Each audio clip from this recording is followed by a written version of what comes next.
Hey guys, it's Junior. Welcome back to my channel, Horsepower Warehouse. I wanted to talk with you guys about a couple of different things today. I know you guys have been following me because you've seen a lot of my Corvette builds. But I just wanted to give you guys a general walkthrough of the shop and show you exactly where we're at with all the projects that I've got going here. But before I start with all of that, I wanted to show you a little bit of automotive deception that I was recently made aware of. I had no idea that such a product like this even exists. This is a thing that goes over your spark plug to actually keep the electrode out of what would be your leaking intake valve. If your valve seals were to fail and oil bypasses the valve seal, it leaks down the valve and into the combustion chamber. Of course, that's it tries to go through the combustion cycle, and then it fouls your plugs immediately. So they created this thing. This is like an anti-fouler device that basically, if you don't want to do the job correctly and you were trying to sell the car, this is a deception device. I didn't even know such a thing existed, but I found this in the bottom of my dad's box, and I'm like, what are these? He said, oh, you know, 35 years ago we pulled these off of someone's car and they actually had 8 of them on this vehicle. And he said, man, you know, I kept those as kind of like a story for, you know, you got to watch out with these people. But holy moly, guys, have you ever seen a product designed to deceive the next consumer?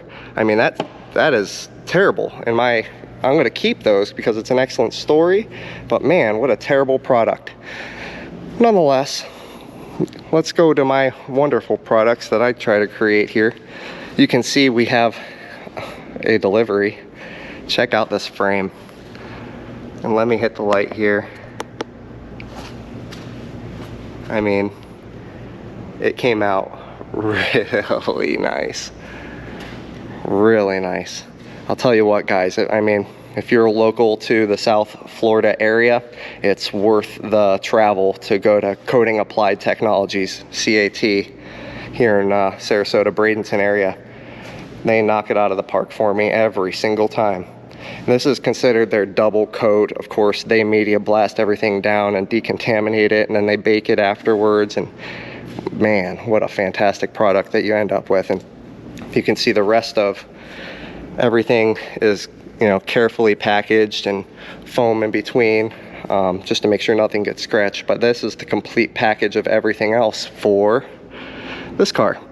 And it's no longer going to be referred to as the foam car from here on in. That's the last time we're ever going to call it that, because there is no more foam in this car. It has been 100% removed from the underneath. I am now in the stripping process. So you guys can see it has, well, let's bump up the light a little bit. There we go. You can see how it's got this. And I'm trying to go from this to this.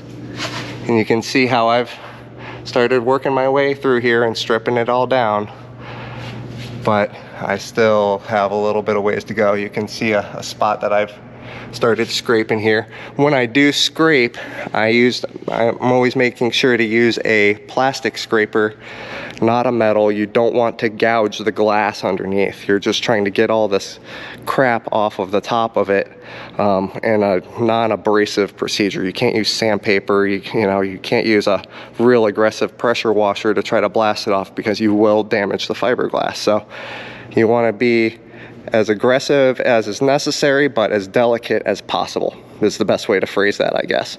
You can see we have the chassis underneath here. Still taking off a couple little parts that we're gonna maintain on the build, but a lot of what you see here is going into the recycle,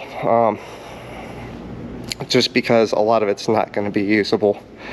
We're gonna keep the rear end, obviously the engine here. And that brings me to my next talking point for today's video. You know, what do I do here and what don't I do, and why? This was actually a question that one of my customers had asked me, and it's a really good question. You know, Junior, why don't you guys build the engines here? Why don't you recondition the transmissions and I do the rear ends here, but you know, why don't I do powder coating as well? Why don't I have a paint booth? Well, the answer is, you know, I can. I'm fully capable of doing everything, and I could gear up this facility. I technically have enough room to do it, but it would be an immense operation. is the number one reason. But the number two reason is the guys that I do subcontract out, like for instance, this engine is going to Steve Keach at the Big Machine. Steve is the man with engines. He has been doing small block Chevys for 40, 50 years. I mean, this man has an immense knowledge base. I love hanging out with him just because he's, you know, a legend. I mean, I can't compare my ability to do machine work with Steve's. It's just not even fair. You know what I mean? I try to give my customers the best that I have available at my fingertips. And I could build you a brand new engine with brand new parts, and it would not be as good as Steve's remanufactured engine, because he goes the full 9 with these. He spends a lot of time in preparation, and he has a full facility that's geared up just to do this, you know? So for the same reason, transmissions, they go to the transmission shop just because the guy that I work with is the best in the industry, in my opinion. Same as Steve Keach here with the Big Machine. My level of work is awesome. And they are representative. If like I got into that industry, they do my level of work.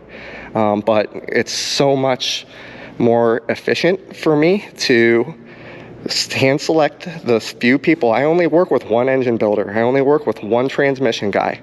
I only have one powder coater, because I've went through the ringer and I've tried a lot of people, but there is a difference when you go to do this. And I could spend a whole video just talking about the differences in powder coating and how this guy is so much better than all the other local guys, but you know, that's too much content for this video. But I just wanted to address that question. Why do I not do engines, transmissions, paint, powder coating, and upholstery here? I can do upholstery. I mean, I can run a hog ring or a pig ring, just like, you know, the best of them. I don't have the specialized sewing machines and so on and so forth. And you can see we are a packed shop here just with what we do here. But I have to subcontract those out just to get the best quality product that I can achieve. I feel like my time would be not efficiently spent if I were doing those items. Those guys knock it out of the park. I am happy to put my name on what they can achieve in their respective areas. Now, I'm not going to say when Steve's motor comes back that it's going to be painted how I like it, but that's where I come in. You know, I take it and I complete the package and everything in between, you know. So basically the things that I just talked about are the things that I don't do, but I do everything else. The complete assembly, I mean, a lot of painting of small parts, you know, it's a comprehensive process. I giggle when I get the occasional comment, you know, how hard could it be to build a Corvette? It's a small car. Well, you've never built a BMW Isetta, good sir, because I can assure you that even the smallest of cars can take some serious time to get to a really fantastic level. I mean, anyone can build a subpar car in a hurry, and that's not what I'm out to do in the least. I wouldn't be proud of that work, and I wouldn't want it coming through my shop. So I'm pretty selective about the customers that I pick, because I want to make sure they want my level of restoration and they're prepared, you know, for what it's going to take for me to be happy to put my name on it. Check out this Mossport. It's coming together on the interior, guys, I promise.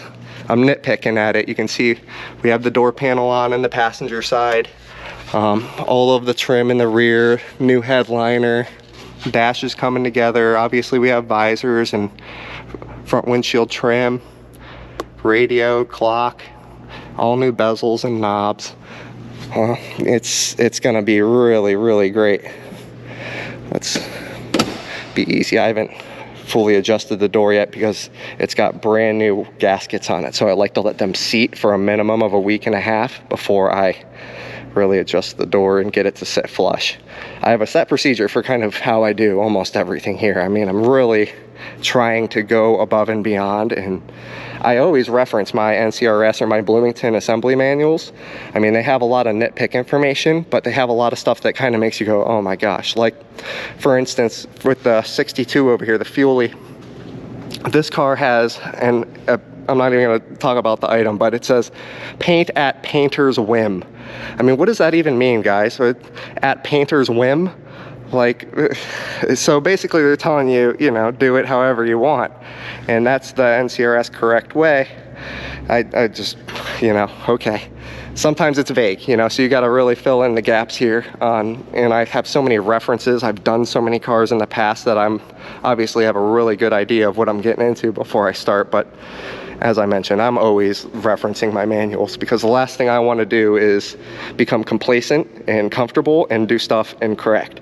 So I'm always double checking my work. They taught us that in math at school, you know, double check your problems. Well, here it is. These are my math problems, and I'm double checking my work every time for that reason. So, I mean, a lot of beautiful stuff coming through here, guys. I'm excited to show you the next video because at that point I'm hopeful that I'll have the complete bottom of this car stripped. You can see the beautiful glass underneath. This will be blown apart, and this will start being assembled so that it can go under there. So yeah, it'll be fun to follow. This one, the engine's all back in. That one I'll probably share again with the next video, just because we're running out of time here for today's content. I'm really excited to show you that one. That one's also coming along. So that's where we've been working the last week. We've really been busting on these cars. Not so much on the Fuelie or the Nomad or the 67 this past week. We've really been concentrating on everything that you see here, in addition to, you know, facilitating the sales of the monster that we got going on over here. And you can see, I'll probably do a walk around of our newest inventory in the next video too, because we've got a lot of really cool cars that have come in. But, you know, I'm not trying to bore you guys, so thank you guys so much for watching, and until next time, take care.